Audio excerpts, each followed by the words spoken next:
વડાલી શહેરના વિવિધ વિસ્તારોમાં છેલ્લા ઘણા સમયથી નળ વાટે આવતું પીવાનું પાણી દૂષિત અને દુર્ગંધયુક્ત હોવાની વ્યાપક ફરિયાદો ઉઠી છે। સ્થાનિક રહીશો દ્વારા નગરપાલિકામાં વારંવાર રજૂઆતો કરવા છતાં કોઈ ઉકેલ આવ્યો ન હતો। આખરે મામલે ગંભીર રૂપ ધારણ કરતા વડાલી મામલતદારે ચીફ ઓફિસરને પત્ર લખી તાત્કાલિક અસરથી યુદ્ધના ધોરણે કામગીરી કરવા તાકીદ કરી છે। નગરપાલિકા વિસ્તારમાં પીવાના પાણીની લાઇનોમાં ગટરના પાણી ભળતા હોવાની અથવા શુદ્ધિકરણ વગરનું પાણી વિતરણ થતું હોવાની ફરિયાદો લાંબા સમયથી હતી। આ સ્થિતિને કારણે જનતાના આરોગ્ય પર જોખમ ઊભું થયું છે। લોકોની રજૂઆતો મામલતદાર સુધી પહોંચતા તેમણે નગરપાલિકાની કાર્યશૈલી પર સવાલો ઉઠાવ્યા હતા।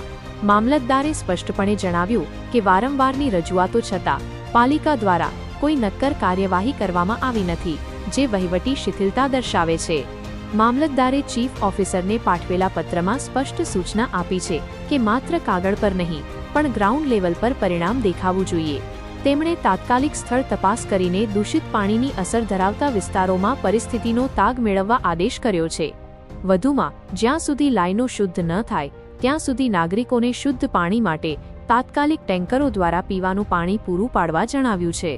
પાણીમાં યોગ્ય માત્રામાં ક્લોરિનેશન થાય છે કે નહીં તેની તપાસ કરી પાણીના સેમ્પલ લઈ નિયમોનુસાર લેબોરેટરી ટેસ્ટિંગ માટે મોકલવા અને તેનો અહેવાલ રજૂ કરવા પણ સૂચના અપાઈ છે। સ્થાનિકોના જણાવ્યા અનુસાર ગંદા પાણીને કારણે નાના બાળકો અને વૃદ્ધોમાં ઝાડા, ઉલટી અને ચામડીના રોગોનું પ્રમાણ વધી રહ્યું છે। જો પાલિકા દ્વારા નક્કર આયોજન નહીં કરાય તો વડાલીમાં જળજન્ય રોગચાળો ફાટી નીકળવાની પૂરેપૂરી શક્યતા છે।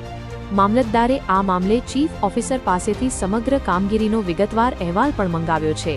હવે જોવાનું એ રહે છે કે આ કડક આદેશ બાદ પાલિકા તંત્ર જનતાને શુદ્ધ પાણી પૂરું પાડે છે કે કેમ।